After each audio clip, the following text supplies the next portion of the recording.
Po 4 dňoch v Tokiu som o sebe zistila niečo, čo sa mi za 4 mesiace v Indonézii nepodarilo. Štvrtý deň sme začali free vyhliadkou v biznis štvrti.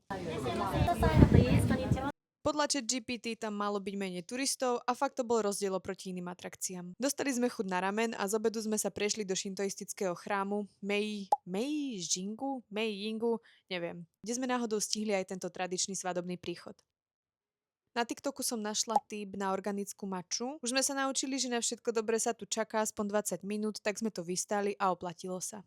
Posledná zastávka bola Akihabara. Anime, hry, svetlá, hluk. A viete, čo je to Made Cafe? Strašne veľa dievčat to tam promovalo. No a lepšie zakončenie dňa ako to, že som porazila Martina v niečom ako Mortal Kombat, som ani nemohla mať. No a aby som nezabudla ešte na to zistenie. Zistila som, že ja budem musieť byť len bohatá, pretože mňa nebaví jesť azijský street food za 2,50, ale ísť na 5 eurovú maču v centre Tokia. Áno. Áno. Makej. Áno.